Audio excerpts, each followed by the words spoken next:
Hi, this is मही। तो हमने कहाँ तक पढ़ लिया था? हमने पार्शियल आर्डर रिलेशन पढ़ा था।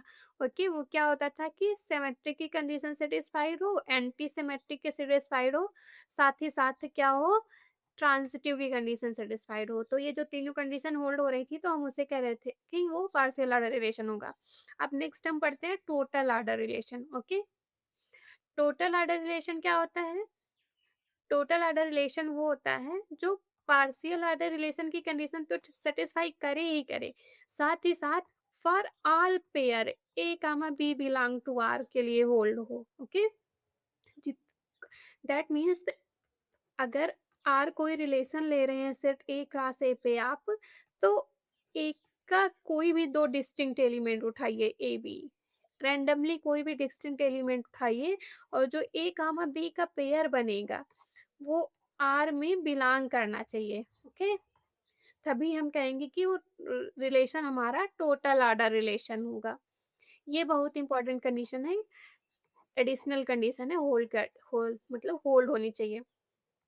That means total order relation क्या होगा कि एक तो वो पार्शियल आर्डर रिलेशन हो, साथ ही क्या हो कि for all A comma B belong to R के लिए होल्ड करे। ओके, ये दोनों कंडीशन होंगी तो हम कहेंगे कि रिलेशन हमारा टोटल आर्डर रिलेशन है। अब इसे एग्जांपल से अभी देखते हैं तो और क्लियर होगा। देखिए, हम रिलेशन लेते हैं एक smaller than or equal to set of all natural number पे। ओके, ये रिलेशन डिफाइन करते हैं। तो ये देखिए क्या पार्शियल आर्डर रिलेशन है, मतलब हमें टोटल आर्डर रिलेशन के लिए चेक करना है, जिसमें पहले तो वो पार्शियल आर्डर रिलेशन होना चाहिए, साथ ही फॉर ऑल पेयर्स के लिए होल्ड होना चाहिए। ओके, तो देखिए क्या ये बनता है टोटल आर्डर रिलेशन। तो पहले पार्शियल आर्डर रिलेशन के लिए चेक करिए। पार्शियल आर्डर रिलेशन के लिए हमें क्या चेक करना होता है? रिफ्लेक्सिव होगा। रिफ्लेक्सिव के लिए क्या होता है कि A is related to A for all A belong to A. Okay, that means every element must be related to itself. अब देखिए, सेट ऑफ नेचुरल नंबर लिया तो 1 इज स्मॉलर देन और इक्वल टू 1 होगा, 2 इज स्मॉलर देन और equal to 2 होगा, ऐसे करके सारे एलिमेंट के लिए होल्ड होगा। ओके, देखिए जो स्मॉलर देन और इक्वल टू कंडीशन होती है इसका मतलब ये होता है या तो स्मॉलर देन वाला होल्ड कर रहा है और इक्वलिटी वाला। ओके, इसका मतलब ये होता है। तो देखिए इसमें इक्वलिटी वाला होल्ड हो रहा है ना, that means 1 is smaller than equal to 1 लिख सकते हैं, 2 is smaller than equal to 2, ऐसे करके n के सारे एलिमेंट के लिए होल्ड करेगा। Okay, that means a is related to a हो गया for all a belong to a। This implies reflexive तो हो गया। ओके, अब सेकंड देखिए, सेकंड क्या होता है? एंटी सिमेट्रिक होना चाहिए। ओके, एंटी सिमेट्रिक होना चाहिए। अब एंटी सिमेट्रिक के लिए देखिए, एंटी सिमेट्रिक का हमने क्या पढ़ा था कि A is related to B and B is related to A, this implies A equal to B होना चाहिए। ओके, तो देखिए मान लीजिए 2 इज स्मॉलर देन और equal to 3। Okay, and 3 is smaller than और इक्वल टू 2, ये हमने ले लिया। ओके, तो देखिए ये क्या, 2 स्मॉलर देन इक्वल टू 3 ये तो सही है, लेकिन क्या 3 स्मॉलर देन इक्वल टू 2 होगा? नहीं होगा, क्योंकि 3 तो 2 से बड़ा होता है ना। तो ये कंडीशन कब होल्ड करोगी? अगर हम या ए इक्वल टू बी ले लें, दैट मीन्स इन दोनों एलिमेंट को बराबर ले लें, या तो 3 ले लें दोनों को और या फिर 2 ले लें, that means 2 is smaller than और इक्वल टू 2 और 3 इज स्मॉलर देन और इक्वल टू 3। अगर ऐसा हो जाए तो ये कंडीशन होल्ड हो जाएगी, that means A is related to B and B is related to A. ये कंडीशन कब होल्ड हो रही? अगर ए इक्वल टू बी ले लें, तो दैट मीन्स हमारा रिलेशन क्या हो गया? एंटी सिमेट्री की कंडीशन भी हो गई। अब देखिए क्या ट्रांजिटिव है? ट्रांजिटिव तो होगा ही होगा, कैसे होगा? मान लीजिए 1 इज स्मॉलर देन और इक्वल टू 2, ट्रांजिटिव की क्या होती है कि A is related to B and B is related to A, sorry B is related to C, this implies A is related to B, ये कंडीशन होल्ड होनी चाहिए, तब हम कहेंगे कि रिलेशन हमारा ट्रांसिटिव है। अब देखिए 1 इज स्मॉलर देन और equal to 2 and 2 is smaller than और इक्वल टू 5 ले लिया हमने, ठीक है। तो 1 इज स्मॉलर देन और इक्वल टू 5 होता है, हमको पता है। तो that means A is related to B and B is related to C, this implies A is related to B, ये कंडीशन होल्ड हो रही है। ऐसा कोई भी पेयर आप उठाएंगे, दो ऐसे पेयर उठाएंगे, तो वो ये कंडीशन होल्ड होगी ही होगी कि ये जो ए जो है वो सी से रिलेटेड होगा। कोई भी एलिमेंट आप कोई भी पेयर उठा ले, दो दो दो कोई भी पेयर ऐसे उठा लें, वो ये कंडीशन होल्ड करेंगे। दिस इम्प्लाइज ट्रांजिटिव भी हो गया। अब देखिए पी ओ आर तो हो गया, प्लस एडिशनल कंडीशन क्या थी कि for all A comma B belong to R के लिए होल्ड होना चाहिए। ओके, अब देखिए वन कोई दो पेयर उठाइए आप, 1 कामा 2, तो 1 इज इक्वल टू 2 है। ओके, 5 3 निकाल लीजिए, 5 3 का उठा लीजिए, तो 3 इज इक्वल टू 5 होगा, होगा। ऐसे कोई कोई भी दो पेयर उठाएंगे ना, दो डिस्टिंक्ट पेयर आप एन से उठाएंगे, मतलब दो पेयर आप उठाएंगे, एक पेयर आप उठाएंगे जो है, और ये दो डिस्टिंक्ट एलिमेंट एन के लेंगे। ओके, ए कामा बी, कोई भी दो एलिमेंट आप एन के उठा लीजिए, मतलब ऐसा पेयर बना लीजिए, वो आर में बिलोंग करेगा ही करेगा। ओके, दैट मीन्स ये जो स्मॉलर देन इक्वल टू का रिलेशन है वो होल्ड होगा ही होगा for every pair A comma B belong to R. Okay, अभी एक और एग्जांपल लेते हैं तो और अच्छे से आपको समझ आएगा। तो कोई भी पेयर आप n के दो एलिमेंट से उठा लीजिए, कोई भी पेयर, वो स्मॉलर देन और इक्वल टू कंडीशन होल्ड करेगी। जैसे 1 2 उठा लिया तो 1 इज स्मॉलर देन और इक्वल टू 2, रेंडमली कोई भी दो एलिमेंट उठा लीजिए, दैट मीन्स एक पेयर।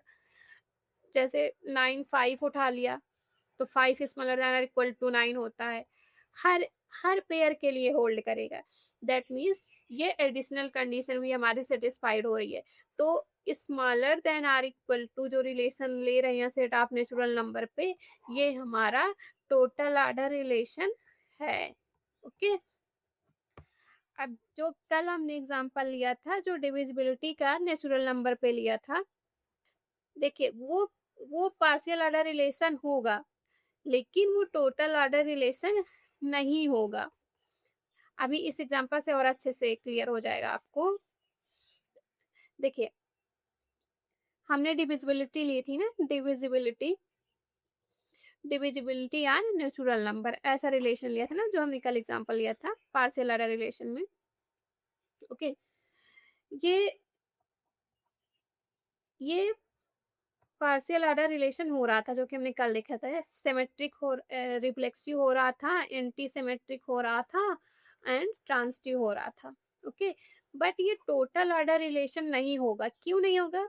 मान लीजिए हमने 9 एंड 5 उठा लिया। ओके, 9 एंड 5 उठा लिया, तो देखिए 9 5 को डिवाइड नहीं करता है और ना ही 5 9 को डिवाइड करता है।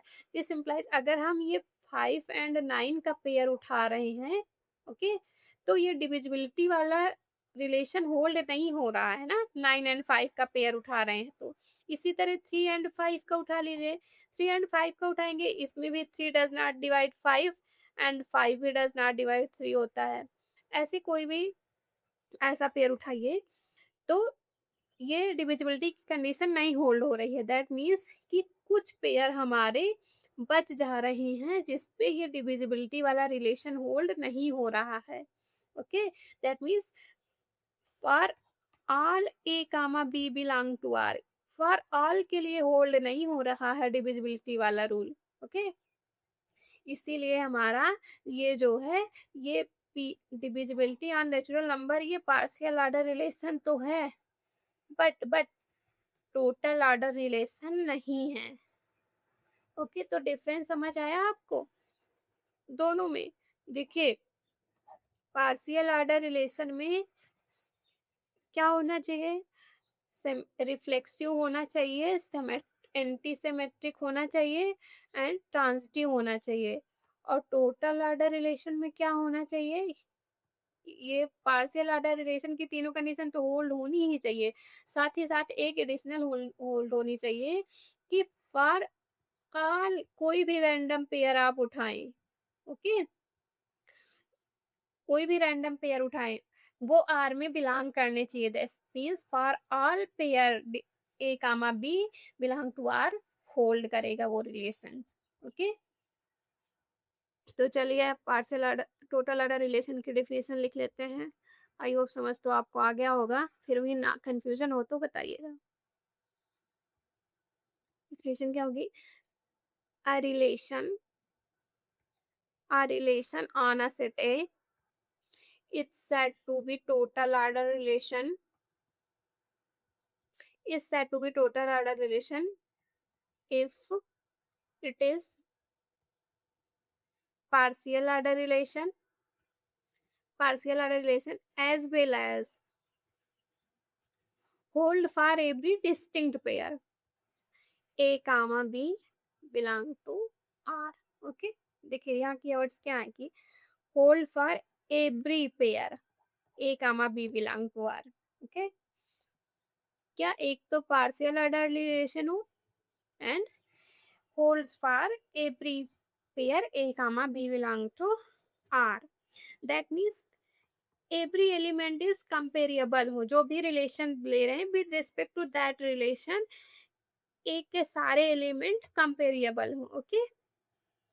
दैट मीन्स क्या होता है, देखिए डेफिनेशन तो ये हो गई, अब इसका पोस्टमार्टम कर रहे हैं, मतलब इससे जो नई नई चीजें निकल सकती हैं, बात वही होगी, बस कहने का तरीका अलग होगा, वो चीजें बता रहे हैं आपको। दैट मीन्स क्या हुआ, every element is comparable with respect to the relation R. That means every element of set A is comparable with respect to the relation R. या इसको क्या लिख सकते हैं कि every pair of R are comparable. Every pair of distinct element comparable. I hope आपको समझ आ गया हो गया। अब देखिए जो रिफ्लेक्सिव की कंडीशन थी, रिफ्लेक्सिव रिलेशन की, जो रिफ्लेक्सिव रिलेशन की कंडीशन थी A is related to A for all A belong to A, इससे कंफ्यूज मत होइएगा। देखिए यहाँ हम क्या कह रहे हैं कि every element must be related to itself, A से रिलेटेड होना चाहिए। और जो टोटल ऑर्डर रिलेशन में जो हम एडिशनल कंडीशन ले रहे हैं वो हमारी क्या है कि कोई भी डिस्टिंक्ट एलिमेंट उठाइए, ओके, ए कामा बी कोई भी डिस्टिंक्ट एलिमेंट उठाइए ए से, ठीक है, वो ए कामा बी जो है आर में बिलोंग करेगा, तभी हम कहेंगे कि रिलेशन हमारा पार्शियल रिलेशन है। देखिए यहाँ पे कोई डिस्टिंक्ट पेयर उठा ले रहे हैं, मतलब वो सेम पेयर भी हो सकते हैं, डिस्टिंक्ट भी हो सकते हैं। कोई भी रैंडम दो एलिमेंट का पेयर लेंगे वो आर में बिलोंग करना चाहिए, कोई भी रैंडम पेयर उठा लें फॉर ऑल, ओके, वो इस रिलेशन में बिलोंग करना चाहिए। और रिफ्लेक्सिव वाले में कंडीशन हमारा क्या थी कि खुद से रिलेट होना चाहिए, मतलब for all A belong to A is related to A. यहाँ पे रैंडम पेयर नहीं उठा रहे हैं, और ये जो टोटल ऑर्डर रिलेशन में था वो हम कोई भी रैंडम पेयर उठा ले रहे हैं, वो उस रैंडम पेयर के लिए रिलेशन की कंडीशन हमारी होल्ड होनी चाहिए। तो यहाँ कंफ्यूजन होने का चक्कर था, इसलिए मैंने आपको कंफर्म कर दिया। आई होप आपको टोटल ऑर्डर रिलेशन कंफर्म हो गया होगा, फिर भी अगर कुछ ना समझ आए तो बताइएगा। अब नेक्स्ट हम पढ़ते हैं partition of the set. Next हम पढ़ेंगे पार्टीशन ऑफ अ सेट। देखिए पार्टीशन ऑफ अ सेट क्या होता है, कोई आप एक सेट उठा लीजिए, ठीक है, इसके बहुत सारे सबसेट ले लीजिए, A1 A2 A3, मान लीजिए हमने AN तक ले लिया, और ये सारे इसके क्या हैं, सबसेट हैं ए के, ओके, सारे ए के सबसेट हैं। तो अगर ये सारे सबसेट डिसजॉइंट हो, that means A1 intersection A2 लें तो वो फाई होना चाहिए, कोई भी तो सबसेट का अगर इंटरसेक्शन लें आप, okay, that means AI intersection AJ equal to phi for I does not equal to J। Okay, ये कंडीशन होल्ड हो, दैट मीन्स जो जितने भी सबसेट हैं वो सारी ये जो हमने सबसेट लिए वो सारे डिस्टिंक्ट हो। साथ ही साथ क्या हो, अगर इनका यूनियन ले लिया जाए, इन जो सबसेट हमने लिए इन सारे सबसेट का यूनियन ले लिया जाए, that means A1 union A2 union A3 union data, सारे जितने हमने लिए हैं इनका यूनियन ले लिया जाए तो ये पूरे सेट को कवर कर लें। ओके, इनका यूनियन लेने से पूरा सेट कवर हो जाए। तो अगर ये दो कंडीशन हो, एक ये कि सारे सबसेट जो हैं वो डिस्टिंक्ट हो, ओके, सेकंड क्या है कि इन सारे सबसेट का अगर यूनियन ले लिया जाए तो पूरे सेट को कवर कर लें। ओके, तो ऐसे जो सबसेट होंगे जो ये दो कंडीशन सेटिस्फाई कर रहे होंगे, ऐसे जो सबसेट होंगे वो सबसेट सेट ए का पार्टीशन करेंगे। Okay, that means subset A1 A2 A3 AN जो होंगे वो सेट ए का पार्टीशन कर रहे हैं। ओके, तो चलिए इसको लिख लेते हैं सही से, partition of a set. Let A be a set and A1 A2 AN dot dot AN are subsets of A, then collection of these subset define partition of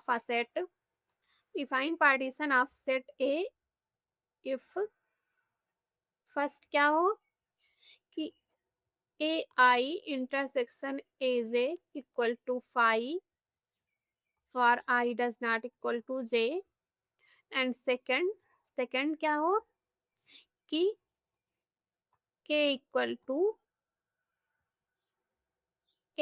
to union of I equal to 1 to n A I. Okay, that means इन सारे subset का union ले ले तो वो पूरा set cover हो जाए एंड ये सबसेट क्या हो, डिसजॉइंट हो। ओके, तो ये हो गई प्रॉपर डेफिनेशन। अब एक एग्जांपल देख लेते हैं। एग्जांपल देखिए, मान लीजिए हमने सेट ऑफ नेचुरल नंबर ले लिया, okay, A equal to, and A1 हमने सेट ले लिया set of all even numbers, and A2 हमने सबसेट ले लिया set of all odd numbers, set of all odd numbers. Okay, odd numbers, यहाँ set of all लिख दीजिए, all even numbers. Okay, all even numbers ले रहे हैं तो फिर यहाँ सेट जेड ले लीजिए आप, सेट ऑफ ऑल इंटीजर्स, क्योंकि नेचुरल नंबर में तो सारे पॉजिटिव इंटीजर्स आते हैं ना, तो यहाँ अगर नेचुरल नंबर में set of all even positive number, even and positive integers वाला लेंगे।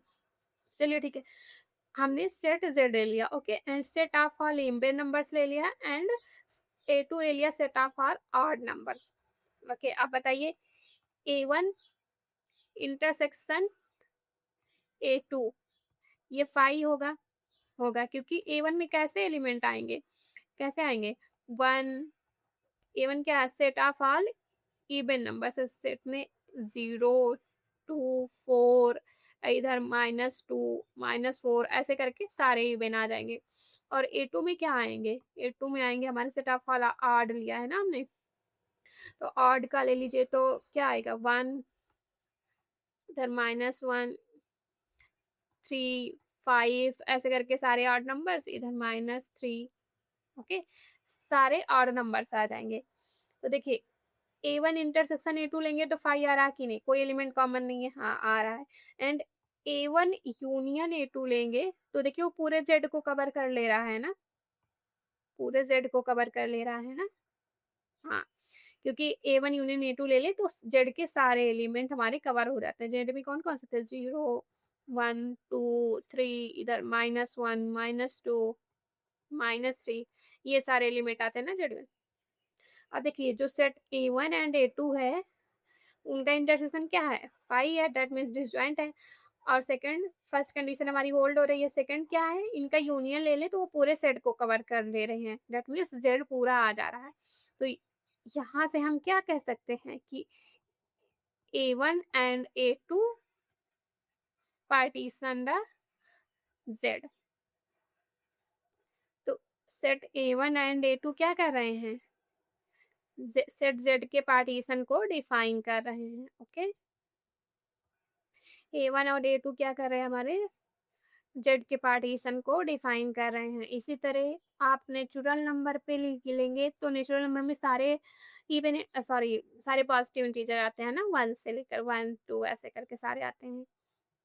तो नेचुरल नंबर का तो A1 क्या, पॉजिटिव इवन इंटीजर्स, A1 ले लीजिए positive even integers, even integers का ले लीजिए, एंड A2 ले लीजिए ये पॉजिटिव ऑड इंटीजर्स का।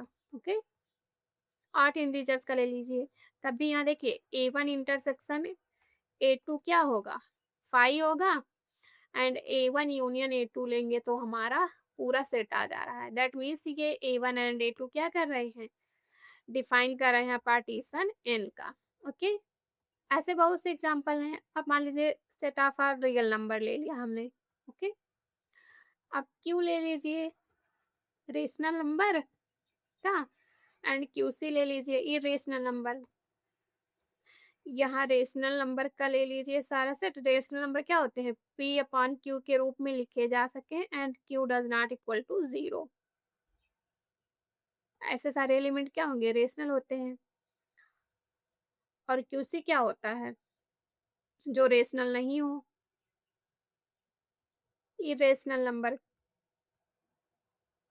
ओके, तो देखिए यहाँ आप क्यू इंटरसेक्शन क्यूसी लेंगे तो वो 5 आएगा। ओके,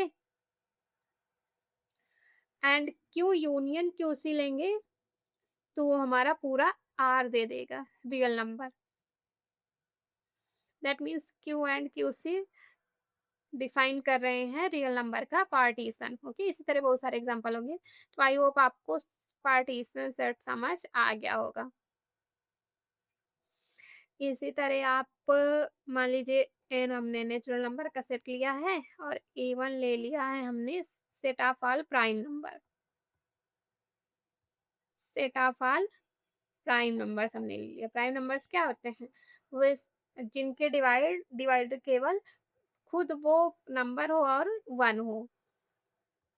सेट A1 हमने ले लिया, जो set of all prime number. Prime numbers क्या होते हैं, जिनके केवल और केवल 2 डिवाइजर हो, एक तो 1 हो एंड दूसरा खुद वो नंबर हो। और A2 हमने ले लिया set of all composite number, A2 हमने ले लिया set of all composite number. Composite number कौन से होते हैं, जिनके मोर देन 2 डिवाइजर हो। क्या हो, more than 2 divisor, more than 2 divisor. That means 1 और खुद नंबर इटसेल्फ वो तो डिवाइजर ऑब्वियस होते ही होते हैं, उसके अलावा भी एक हो। दैट मीन्स क्या होता है, उसका मतलब क्या हुआ कि at least 1 divisor except 1 and number itself. Okay, अब हमने set of all prime number ले लिया, सेट ऑफ कंपोजिट नंबर ले लिया, एंड A2 ले लीजिए 0 जिसमें कंटेन हो। ओके, अब ये जो सेट है ना A1 A2 A3, ये क्या n का पार्टीशन डिफाइन कर रहे हैं। देखिए जो 0 होता है ना, वो ना ही प्राइम होता है ना ही कंपोजिट होता है। क्यों नहीं होता, क्योंकि दोनों डेफिनेशन होल्ड नहीं करती है ना। क्योंकि प्राइम के लिए क्या होना चाहिए कि 1 एंड नंबर इटसेल्फ इसका डिवाइजर होना चाहिए। और कंपोजिट का क्या होता है कि at least 3 divisor. Okay, at least 3 divisor मतलब एक 1 हो डिवाइजर। 1 क्या होता है, ना ही प्राइम होता है और ना ही को प्राइम होता है। ओके, ना ही कंपोजिट होता है। क्यों नहीं होता है, क्योंकि प्राइम की डेफिनेशन क्या होती है कि एटलीस्ट 2 डिवाइजर होने चाहिए। ओके, 1 एंड नंबर इटसेल्फ, तो यहाँ 2 डिवाइजर नहीं आ रहे हैं ना, 1 एक ही आ रहा है ना, नंबर और 1 सेम ही हो जा रहा है तो 1 हो। ओके, तो इसलिए प्राइम नहीं होता है। कंपोजिट क्या होता है कि मोर देन 2 डिवाइजर हो, सेम वही प्रोसेस कि एक ही डिवाइजर है। ओके, इसीलिए 1 ना ही कंपोजिट नंबर होता है ना ही प्राइम नंबर होता है, वो 0 नहीं था, वो 1 था। ओके, तो चलिए, तो जो ये A1 इंटरसेक्शन A2 लेंगे ना, ये 5 आएगा, कोई भी एलिमेंट कॉमन नहीं होगा। दैट मीन्स या A2 इंटरसेक्शन A3 लेंगे, ये भी 5 आएगा, ओके? कोई भी लेंगे, that means AI intersection AJ equal to क्या आ रहा है? 5 आ रहा है for I does not equal to J। And अगर इनका यूनियन लेंगे ना, A1 union A2 union A3, ये लेंगे तो ये पूरा सेट कवर कर ले रहे हैं नेचुरल नंबर का। ओके, दैट मीन्स दोनों कंडीशन सेटिस्फाइड हो रही है ना, फर्स्ट एंड सेकंड।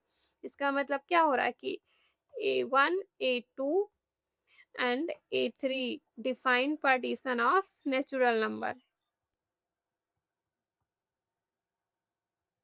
तो आई होप आपको पार्टीशन ऑफ द सेट समझ आ गया होगा।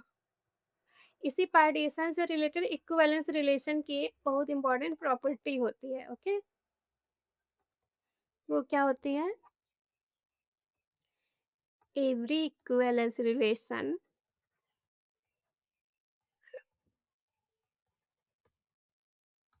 every equivalence relation on a set partition the set into disjoint subset।